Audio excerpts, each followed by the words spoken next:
नमस्कार, final cut में आप सबका स्वागत है। मैं हूं आपके साथ साहिल केरी। नजर डालेंगे फाइनल कट में कुछ खास और अहम खबरों के ऊपर।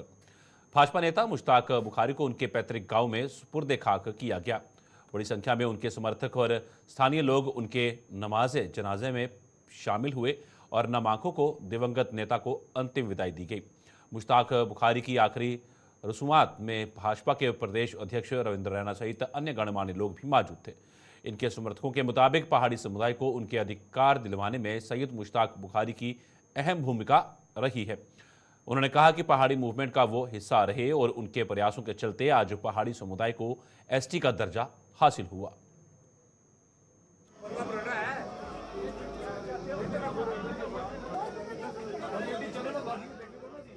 मरहूम सैयद मुश्ताक बुखारी साहब ने इस दुनिया फ़ानी को अलविदा कह दिया।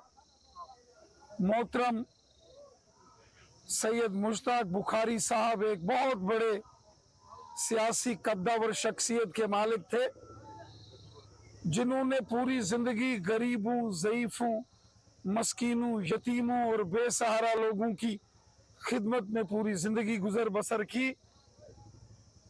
उन्होंने हमेशा खिदमत खलक और हुब्बुल वतनी के जज्बे से काम किया। वो गरीबों के, मस्कीनों और ज़ईफ़ों के मसीहा थे। वो भारतीय जनता पार्टी के मैंडेट के ऊपर सुरनकोट असेंबली कॉन्स्टिट्यूंसी से हाल ही में इलेक्शन लड़े, जिस इलेक्शन का भी रिजल्ट भी आना बाकी है। वो एक बहुत बड़ी कद्दावर शख्सियत के मालिक थे। उनके इस दुनिया फ़ानी को अलविदा कहने से पूरे रियासत जम्मू कश्मीर को एक बहुत बड़ा धचका लगा है और बिलखुसूसन रजौरी पुंछ की आवाम को बहुत बड़ा सदमा पहुंचा है। सैयद मुश्ताक बुखारी साहब भले ही आज हमारे बीच में ना रहे हों, लेकिन हमारी यादों में, हमारी सांसों में और हमारे दिल में वो हमेशा जिंदा रहेंगे। बुखारी साहब एक शख्सियत थी और जिनका लाश जो है वो हम में से कोई कवर नहीं कर सकता। इस वजह से कि चूँकि पहाड़ी मूवमेंट में भी मैं तो ये भी कहूँगा कि एक वक्त था जिस वक्त स्टूडेंट लीडरशिप में भी इन्होंने ज़बरदस्त रोल दिया था। पुंछ में 71 में जब काजी साहब इलेक्शन लड़ते थे तो उसी वक्त उसके साथ साथ पहाड़ी मूवमेंट जब चली, करीमुल्लाह करीम साहब की क़यादत में हमीद साहब हमारे जनरल सेक्रेटरी होते थे। उसमें सुरनकोट से खुर्शीद मनाज साहब भी थे, बुखारी साहब भी थे और मिर्ज़ा रशीद साहब, ये बहुत सारे लोग थे हमारे जिन्होंने पहाड़ी मूवमेंट का आगाज़ किया। ये 71 की बात है। तो उसके बाद बदस्तूर हर मकाम पे इनका सिलसिला ये जारी रहा, अपने लोगों के लिए जदोजहद करते रहे। तो बिल आखिर इनकी कोशिश काविश जितनी थी उसने रंग लाया। आज ऐसा स्टेज आया, वो फल खाने वाली बात है कि बस ऐसा स्टेज आया कि वो बार आवर हुआ सारा सिलसिला, पहाड़ियों को एसटी स्टेटस मिला और ये सारी देन इन्हीं लोगों की है। ये वो दिन है जब हिंदुस्तान को पूरे अंग्रेज़ों से आज़ादी दिला के गांधी जी ने जो है इसको तारीख को यहाँ से चले गए और उन्होंने पूरी दुनिया को इकट्ठा किया, तमाम हिंदुस्तान की पब्लिक को इकट्ठा करके अपने मुल्क को आज़ादी दिलाई। तो हमारे कौम के लिए, हमारे लिए जो बुखारी साहब ने आज ये इंतखाब किया वो ये है कि इन्होंने पूरी कौम को तमाम इख्तलाफात। राष्ट्रपिता महात्मा गांधी और पूर्व प्रधानमंत्री लाल बहादुर शास्त्री को उनकी जयंती पर देशवासियों ने याद किया। देश के साथ साथ जम्मू कश्मीर में भी श्रद्धांजलि समारोह का आयोजन किया गया, जिसमें लोगों ने राष्ट्रपिता महात्मा गांधी और पूर्व प्रधानमंत्री को श्रद्धांजलि अर्पित की। गांधी जयंती के अवसर पर जम्मू नगर निगम द्वारा छन्नी रामा में स्थित Muskan home for mentally challenged children में श्रद्धांजलि कार्यक्रम का आयोजन किया गया, जिसमें डिवकॉम जम्मू रमेश कुमार और जम्मू नगर निगम के कमिश्नर देवांश यादव मुख्य रूप से शामिल हुए। इस दौरान डिवकॉम जम्मू ने महात्मा गांधी को श्रद्धांजलि अर्पित की। इस अवसर पर कार्यक्रम को संबोधित करते हुए डिवकॉम जम्मू ने राष्ट्रपिता के जीवन पर प्रकाश डाला और उनके बताए हुए रास्ते पर चलने का आह्वान किया। आदर्श को देखा जाए तो उन्होंने बड़ा ही अच्छे ढंग से उसको किया है। जो उनका सबसे कहा जाता सच्चे और अहिंसा के पथ पर चलते थे, उन्होंने किस तरीके के भारत के स्वतंत्रता संग्राम में विजय दिलाई और उसकी विजय के अंतर्गत भी उनका जो नॉन वायलेंस का जो था वो सब जगह रखा। उसके अलावा उन्होंने जो सबसे अच्छा मंत्र दिया, जो कि इस समय पिछले 10 वर्षों से भारत में काफ़ी ऊपर स्तर पर लाया गया, स्वच्छता ही सेवा था। उनका ये था कि अपने आसपास का वातावरण स्वच्छ रहे, अच्छे ढंग से रहे और स्वच्छ मस्तिष्क में ही अच्छे विचार आते, जिससे राष्ट्र निर्माण में अच्छे ढंग से योगदान करता है। जो है इसमें स्पेशली एबल्ड बच्चे हैं, यानी कि इनके पास एबिलिटीज़ हैं बट वो नॉर्मल एबिलिटीज़ से अलग हैं। मानते हैं किसी चीज़ों में वो पीछे हैं बट बाकी चीज़ों में वो आगे हैं, जैसे आज डिविजनल कमिश्नर सर ने भी कहा। और गांधी जी की आज जयंती है, लाल बहादुर शास्त्री जी की भी आज जयंती है। गांधी जी के आइडियल्स पे काफ़ी बातें आज डिविजनल कमिश्नर सर ने अपनी स्पीच में बताई हैं, जिसको हम लोग इम्बाइब करने की और इम्प्लीमेंट करने की कोशिश करेंगे। आज जम्मू म्यूनसिपल कॉरपोरेशन ने पूरे शहर में 8 लोकेशंस पे क्लीनलीनेस ड्राइव अलग अलग एनजीओज़ और ग्रुप्स के साथ की है। सैनिटेशन तो डेली का काम है। आज के दिन इसका जो एक सिंबॉलिक महत्व इसीलिए और आ जाता है कि क्योंकि ये डेली का और रोज़ का काम है, तो हमको अपनी एनर्जी को लगातार इसमें देना है, एफर्ट्स को लगातार देना है, ताकि हम जम्मू को एक साफ़ और स्वच्छ शहर बना सकें। उसके साथ साथ अलग अलग एरियाज़ में प्लांटेशन एक्टिविटीज़ भी की गई है। मैं बताना चाहूँगा कि आने वाले दिनों में Jammu municipal corporation massive level पे ग्रीनिंग और प्लांटेशन की एक्टिविटीज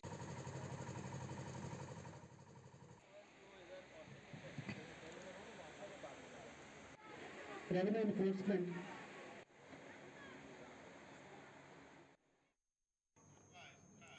प्रदेश कांग्रेस द्वारा जम्मू में पार्टी कार्यालय में श्रद्धांजलि कार्यक्रम का आयोजन किया गया, जिसमें कांग्रेस के प्रदेश कार्यकारी अध्यक्ष रमन भल्ला सहित अन्य कांग्रेस नेताओं और कार्यकर्ताओं ने राष्ट्रपिता महात्मा गांधी और पूर्व प्रधानमंत्री लाल बहादुर शास्त्री को श्रद्धांजलि अर्पित की। इस अवसर पर प्रदेश कार्यकारी अध्यक्ष ने मौजूदा सरकार पर जमकर निशाना साधा।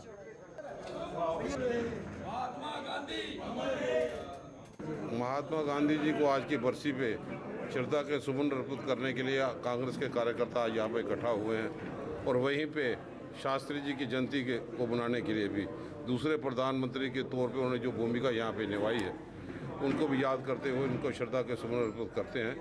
आज दोनों दिग्गज नेता थे और आर्किटेक्ट थे।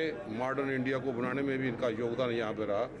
महात्मा गांधी जी जिनको रोशनी की किरण जम्मू कश्मीर से आया करती थी, लेकिन बदकिस्मती से आज की सत्ताधारी पार्टियों ने उस रियासत के 2 टुकड़े करके यूटीए 2 बना दी, लेकिन अभी तक भी स्टेटहुड की सिर्फ भाषणों तक मौजूद रखते हैं। स्टेटहुड हमारे अवाम को यहाँ पे सौंपी नहीं गई, हमसे गवर्नर का पोस्ट हमसे छीनी गई है। और उसके साथ साथ जम्मू कश्मीर में जिस ढंग से बेरोज़गारी चरम सीमा पे है, हाईएस्ट अनएम्प्लॉयमेंट रेट यहाँ पे है, कोई इन्वेस्टर यहाँ पे नहीं।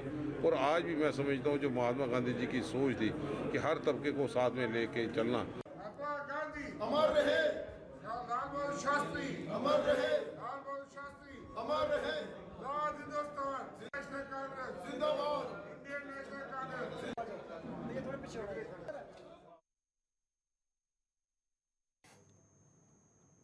गांधी ग्लोबल फैमिली J&K द्वारा ऐतिहासिक मुबारक मंडी के गांधी ग्लोबल फैमिली J&K अध्यक्ष दीवाने आम में श्रद्धांजलि समारोह का आयोजन किया गया, जिसमें गांधी ग्लोबल फैमिली J&K के अध्यक्ष ID सोनी, स्कूली छात्रों सहित अन्य गणमान्य व्यक्तियों ने भी महात्मा गांधी को पुष्पांजलि अर्पित की। गांधी ग्लोबल फैमिली J&K का जनरल सेक्रेटरी। आज का दिन बहुत महान दिन है भारतवर्ष के लिए। आज के दिन father of the nation Shri Mahatma Gandhi ji का जन्म हुआ था और आज ही के दिन श्री लाल बहादुर शास्त्री जो हमारे भारतवर्ष के प्रधानमंत्री रहे हैं, उनका भी आज ही जन्मदिन मनाया जाता है पूरे भारतवर्ष। आज यहाँ पे दीवाने आम मुबारक मंडी में गांधी ग्लोबल फैमिली J&K की ओर से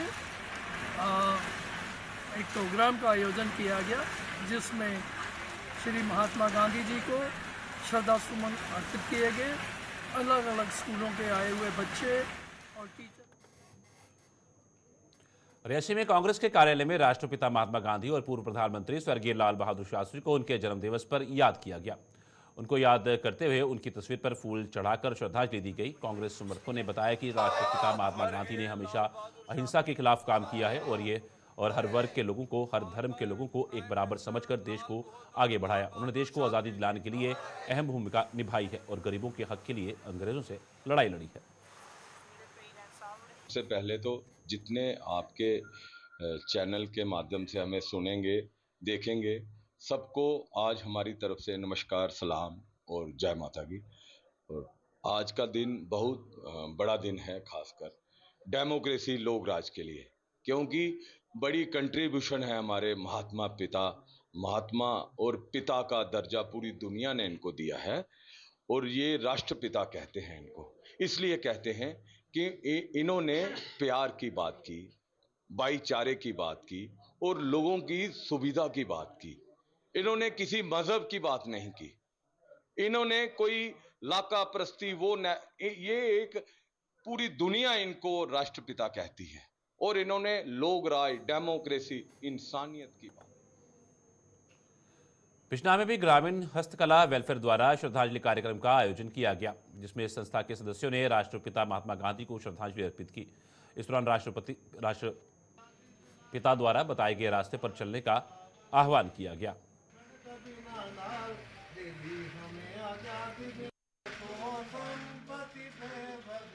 आज हम महात्मा गांधी के जन्मदिन के उपलक्ष्य के ऊपर हमारी जो संस्था है महिला ग्रामीण हस्तकला वेलफेयर सदन बिजनौर, इसके माध्यम से आज हमने महात्मा गांधी जी को श्रद्धांजलि दी है। और आज के दिन हम इनका एक उत्सव मनाते हैं, क्योंकि महात्मा गांधी जी ने अपने जीवन काल में हमें सत्य अहिंसा का मार्ग दिखाया। और आज़ादी की लहर में, क्योंकि एक गर्म दाल था, एक नरम दाल था, तो जो नरम दाल था उसको लीड महात्मा गांधी जी करते थे। तो इनकी कार्य प्रणाली से, इनकी सोच समझ से ये गर्म दाल वालों को भी साथ लेकर के चलते थे और नरम दाल के माध्यम से हमें आज़ादी मिली। तो हम सब, क्योंकि महात्मा गांधी ने जब ये विदेश में गए तो इन्होंने जब देखा कि वहाँ के लोगों ने जो कपड़े पहने हुए थे तो उसके मुकाबले जो हमारा भारतवर्ष था वो बिल्कुल नंगा था। तो उस वक्त उसने विदेशी कपड़े को भगाने के लिए स्वदेशी अपनाओ, उस वक्त उन्होंने एक नारा दिया था स्वदेशी कपड़े का। आज जिसको लेकर के हमारे अपने प्रधानमंत्री जी भी काफ़ी मतलब आजकल वो खादी में एक आइडियल पर्सन बने हुए हैं और वो खादी का ही कपड़ा पहनते हैं। उन्होंने इसके लिए बहुत ज़्यादा जोर दिया है कि हमें स्वदेशी अपनाना चाहिए। तो उन्होंने चरखे को ढाल बनाया, क्योंकि हमारे पास ज़मीन तो थी, तो कपास के लिए बीज की ज़रूरत थी। तो कपास से बीज पैदा करने के बाद रुई खुद पैदा करके इन्होंने चरखे के माध्यम से धागा तैयार करवाया और कपड़ा बना करके लोगों को तन ढकने का काम किया, जिससे हम अपनी आबरू को ढक सके और अपने समाज को बचा सके। आज वही चरखा वो आगे चल कर के आज़ादी में एक बहुत बड़ा हथियार बना, क्योंकि इसके माध्यम से हमारा तन तो ढका ही ढका, हमारी गरीबी भी घटी। और आज विदेश में हमारा जो हाथ का बना हुआ खादी का कपड़ा है उसकी इतनी डिमांड है कि भारतवर्ष पूरा नहीं कर पाता, क्योंकि आजकल आधुनिक युग है, लोग मशीनीकरण। ब्रेक के बाद आप सबका स्वागत है। बढ़ते अगली खबर की ओर। हर वर्ष की तरह इस बार भी नवरात्र पर शिवसेना उद्धव ठाकरे द्वारा छड़ी यात्रा का आयोजन किया गया। जम्मू के रघुनाथ मंदिर में विशेष पूजा अर्चना के बाद छड़ी यात्रा, ढोल नगाड़ों के बीच भव्य शोभा यात्रा, पवित्र छड़ी एवं अखंड ज्योत जम्मू के रघुनाथ बाजार, पुरानी मंडी से अन्य बाजारों से होते हुए कौल कंडोली मंदिर नगरोटा के लिए रवाना हुई। शिवसेना उद्धव ठाकरे की जम्मू कश्मीर इकाई के प्रधान मनीष सानी ने बताया कि माता कोल कंडोली और देवामाई के दर्शन के बाद यात्रा कटड़ा के लिए रवाना होगी और पहले नवरात्र पर यात्रा माता वैष्णो देवी के दर्शन करेगी।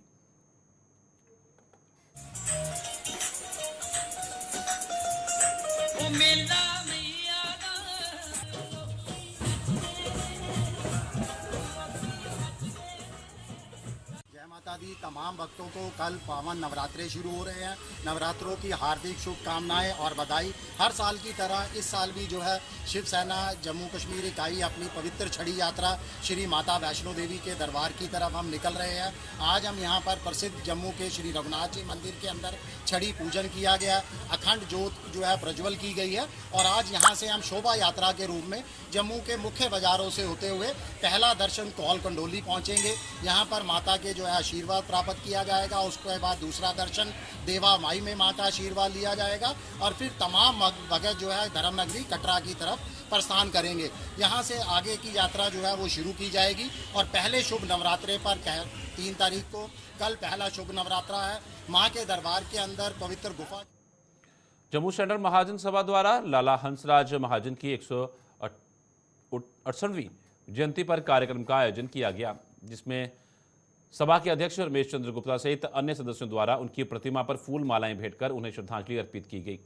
सभा द्वारा जम्मू के गुरुद्वारा सुंदर सिंह रोड स्थित लाला हंसराज महाजन पार्क में एक कार्यक्रम का आयोजन किया गया, जिसमें हवन यज्ञ का भी आयोजन किया गया।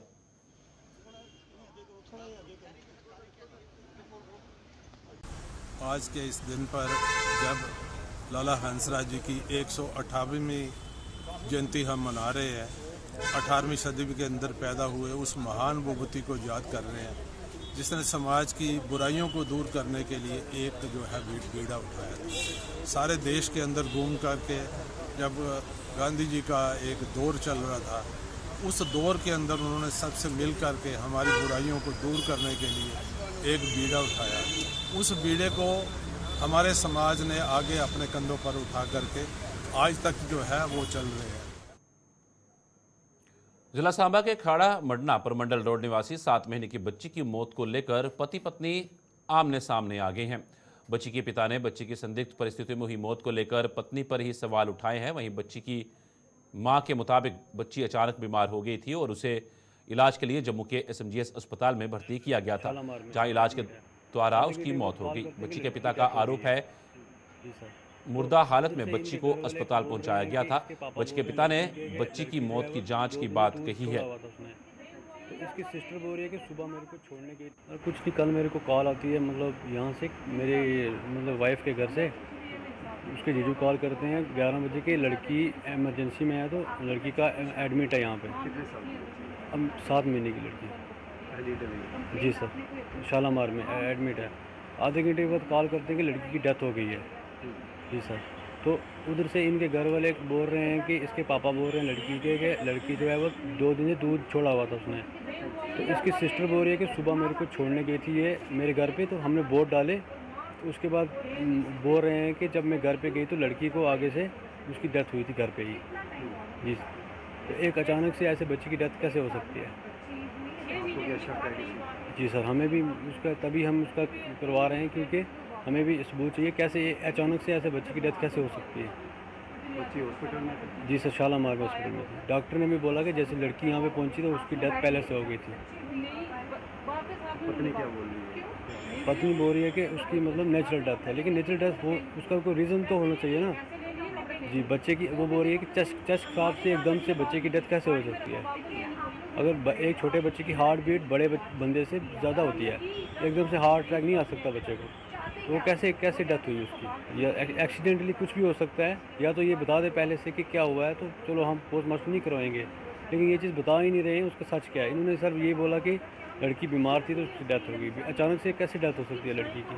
लेके आई अपने घर से पैदल आ रही थी, सिर्फ पास डॉक्टर के पास चेकअप करवाने के लिए, खांसी की दवाई लाने के लिए कि सूखी खांसी है, तो मैं इसको घर पे रख के खुद जाऊंगी तो मैं खुद ही लेके जाऊँ। डॉक्टर ने कुछ नहीं बोला। मैंने डॉक्टर जब मैंने लाई ना वहाँ पे तो मैंने ऐसे रखी, डॉक्टर बोलने लगे बैठो यहाँ पे, तो ऐसे रखा तो मैंने जैसे इस पे वाले ऐसे करने लगी। रास्ते में ये ठीक थी, गाड़ी में मेरी मम्मा ने उठाई थी, मैंने इसके पाँव पकड़े, मेरी मम्मा ने ऐसे किया, ये अपने हाथ आगे पीछे कर रही थी, बिल्कुल अच्छी थी, तो ये रास्ते में भी ठीक थी। मेरे को पता है, मैंने खुद अब इसके पाँव पकड़े हुए थे, ऐसे कर रही थी, इसके पाँव ठंडे पड़ रहे थे, मैंने इसके पाँव को ऐसे किया, तो मैंने बोला थोड़ा टाइम में पहुंच जाएंगे। ऐसी चीज़ तो सोची भी नहीं थी कि मेरी बच्ची को ऐसा कुछ होगा।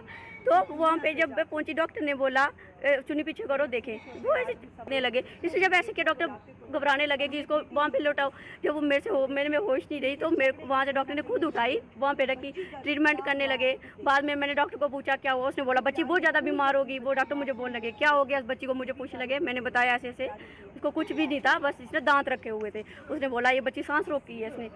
तो मैंने बोला मेरी बच्ची ठीक थी, मुझे नहीं समझ। ने बोला कि चलो ठीक है हम ट्रीटमेंट कर रहे हैं। जो डॉक्टर ने मेरे साथ बात की, शालामार डॉक्टर, तो मैं बाहर थी, मुझे अंदर नहीं जाने दे रही थी। मैं फिर भी दूसरे रूम से अंदर जा रही थी बच्ची को देखने, पाइपें शाइपें लगी हुई थी इसको। तो उन्होंने बिश्ना ब्लॉक के स्लैट गांव में पुली का निर्माण कार्य न होने के कारण ग्रामीणों में भारी रोष है। लोगों का आरोप है कि 2 वर्ष पूर्व ये पुली क्षतिग्रस्त हुई थी, तब से वो लगातार PWD और सिंचाई विभाग से पुली का निर्माण कार्य करने की मांग कर रही हैं, लेकिन उनकी दोनों विभाग सुनवाई नहीं कर रहे हैं। इन लोगों का आरोप है कि ये पुली सलैड और गांव कूल कलां को जोड़ती है, लेकिन पुली ना होने के कारण लोगों को कई परेशानियों का सामना करना पड़ रहा है। विशेषकर किसानों को अपनी फसल और चारा खेतों से लाने में परेशानी हो रही है। पुली नहर की टुटी दी है, 5-6 साल हुई है। इधर ट्रैक्टर ट्रालियां गड्डियां रेहड़ियां सारियां जंदियां, उन्हें बड़ी परेशानी होती है। कई बार उन्हें गड्डी खाली करिए अगे लेके जाने पौंदा है, पट्ठे उधर लवांदे फिर रेहड़ी कट देना। 2 बार ढग्गा डिग्गया इत्थे, ते ये सारी परेशानी तो है लोकें बननी तो चाहिए है, आखा तो बननी चाहिए है, बनाओ तो बननी ना। अब आपके चैनल के माध्यम से डिपार्टमेंट PWD इरिगेशन डिपार्टमेंट को मैं ये बताना चाहता हूँ कि ये पिछले 2 साल से ये पुली टूटी हुई है और हमारा ये जो रोड है ये स्लैड से कूल कलां जाती है और बहुत परेशानी है, क्योंकि हमारा जो किसान वर्ग है उसको ज़्यादातर इधर से इस सड़क पर जाना होता है। उनकी ना ये मवेशी वाली रेहड़ी जा सकती है, ना उनका सामान इधर जा सकता है। अभी फसल हमारी धान की जो है वो तैयार होने वाली है, लेकिन किसानों को ये चिंता लगी हुई है कि हम उस फसल को वापस घर में कैसे लाएंगे, क्योंकि इधर से तो रास्ता है नहीं, तो ये कैसे अपना काम करेंगे। तो आज हम ऑनरेबल LG साहब से ये कहेंगे कि पिछले 2 साल से हम चैनल के माध्यमों से प्रोटेस्ट कर करके थक चुके हैं, लेकिन महकमा जो है ये इसकी तरफ कोई तवज्जो नहीं दे रहा। 68 नेशनल स्कूल गेम्स का शुभारंभ 4 अक्टूबर को गुजरात के महेसाणा में हो रहा है। जम्मू कश्मीर से भी इस प्रतियोगिता में भाग लेने के लिए जुडो की अंडर 14 की टीम जम्मू से गुजरात के लिए रवाना हुई। गुजरात रवाना होने से पहले जम्मू तवी रेलवे स्टेशन पर हमारे संवाददाता विकास ने टीम के कोच, मैनेजर और खिलाड़ियों से विशेष बातचीत की। इस प्रतियोगिता को लेकर उन्होंने क्या कुछ कहा, आइए देखते हैं। आप देख रहे हैं गुलिस्तान न्यूज़ और आपको बता दें कि स्पोर्ट्स में इस वक्त जो है हमारे जम्मू कश्मीर के बच्चे भी जो है काफ़ी ज़्यादा जो है हम कमा रहे हैं, मेहनत कर रहे हैं और जो है जूडो के जो है वो इवेंट जो है वो होने वाला है गुजरात महसाना में, जो कि नेशनल स्कूल गेम्स जो है होने वाली है वहाँ पे। और यहाँ से जम्मू से भी बच्चे जो हैं वो सिलेक्ट होकर वहाँ पे जो है नेशनल जो है वो खेलने जा रहे हैं। और हमारे साथ जो है कोच हैं, उनसे थोड़ा सा जानकारी लेते हैं तो क्या यहाँ पे जो है बच्चों को प्रोत्साहन मिला। नमस्कार, क्या कहेंगे कि स्कूल गेम्स जो होने जा रही है वो थोड़ा सा उस पर डिटेल में बताएं, कितने बच्चे हैं और कहाँ से बच्चे जो हैं यहाँ से जहाँ से सिलेक्ट होके जा रहे हैं। ये 68th स्कूल नेशनल गेम्स हैं जो गुजरात में हो रही हैं, तो इसके लिए हमारे बच्चे रेडी हैं, तैयार हुए हैं, प्रैक्टिस की है इन्होंने, खूब अपने मेहनत मारी है मैट के ऊपर। अब देखते हैं वहाँ जाके ये क्या अपना करते हैं, अपना परफॉर्मेंस क्या दिखाते हैं। तो जैसे कि अभी एक बच्ची अभी खेलो इंडिया से आई है, हमारी ब्रॉन्ज लेके आई है वहाँ से, उसके लिए काफ़ी उम्मीदें हैं हमारी कि वो यहाँ पे गोल्ड निकालेगी। तो मैं बड़ा थैंक्स करता हूँ अपने डिपार्टमेंट का जो हमें यहाँ पे हमारे भेज रहे हैं, और हमारे मैनेजर साहब भी हैं यहाँ पे और लेडी कोच भी हैं हमारे साथ, वो भी हमें डिपार्टमेंट में प्रोवाइड किए हैं और हम उनको पूरी टीम को अपने साथ लेके जा रहे हैं। कितने बच्चे जो है आपके यहाँ जम्मू कश्मीर से जो है सिलेक्टेड होके जहाँ से? अभी हमारी क्या हुआ, यूटी लेवल जो हुई है हमारी वो श्रीनगर में हुई थी, बॉयज़ एंड गर्ल्स दोनों की। तो कुछ बच्चे जो हैं रियासी से भी हैं, बिलावर से भी हैं, मतलब कठुआ डिस्ट्रिक्ट से, उधमपुर डिस्ट्रिक्ट से हैं, जम्मू डिस्ट्रिक्ट से हैं, रियासी डिस्ट्रिक्ट से हैं, बच्चे हमारे यहाँ पे सिलेक्ट हुए हैं। और इन सभी को हमने एक कैंप भी लगाया था यहाँ पे, तो उन्होंने अच्छी वहाँ पे दिया, अपना परफॉर्मेंस दी है। अब देखते हैं, अब टीम हमारी आज से रवाना हो रही है और 4 तारीख से वहाँ से हमारे कंपटीशन शुरू है। ये है गुजरात महसाना में। खेलो इंडिया सेंटर से हमारे साथ एक बच्चा जुड़ा हुआ है, उससे बात करते हैं कि ब्रॉन्ज मेडल उन्होंने निकाला था खेलो इंडिया में ही, जो परफॉर्मेंस जो है इन्होंने दी है। अभी बात करते हैं, क्या नाम है आपका? मेरा नाम आयशा हसन है, मैं कश्मीर श्रीनगर से हूँ। खेलो इंडिया जूडो सेंटर गांधरबल, मेरे कोच का नाम राहिल सर है, तो उन्होंने हमें अच्छी से प्रैक्टिस करवाई है और मैं थैंकफुल हूँ JNK स्पोर्ट्स काउंसिल की, जिन्होंने हमें खेलो इंडिया सेंटर्स प्रोवाइड किए और हम अच्छे से मेहनत कर रहे हैं। ये सारा कुछ हमारी कोच की हार्डवर्क से हो रहा है, तो मुझे बहुत खुशी है। आज हम गुजरात खेलने जा रहे हैं, 68 नेशनल गेम्स हो रहे हैं, तो हम यही उम्मीद करेंगे कि उधर से हमारा पूरा टीम जो है गोल्ड लेकर आएगा इंशाअल्लाह रहमान। स्कूल गेम्स जो होने जा रही है, 68 स्कूल गेम्स के ये बच्चे जो हैं अंडर 14 के, वहाँ पे अपने स्टेट को रिप्रेजेंट करने जा रहे हैं जम्मू कश्मीर के। बात करेंगे, मैनेजर साहब भी हैं, उनसे भी बात करते हैं। आज जो है बच्चे स्कूल गेम्स जो है 68 होने जा रही है, तो वहाँ अपने आपको रिप्रेजेंट करेंगे जम्मू कश्मीर से, क्या कहेंगे? Department of youth service and supports ने फुली कोऑपरेट बच्चों के साथ किया है, फ्री ऑफ कास्ट इनको मतलब गुलिस्तान में खबरों का सिलसिला यूं चलता रहेगा। फिलहाल फाइनल कट में इतना ही। दीजिए इजाजत, नमस्कार।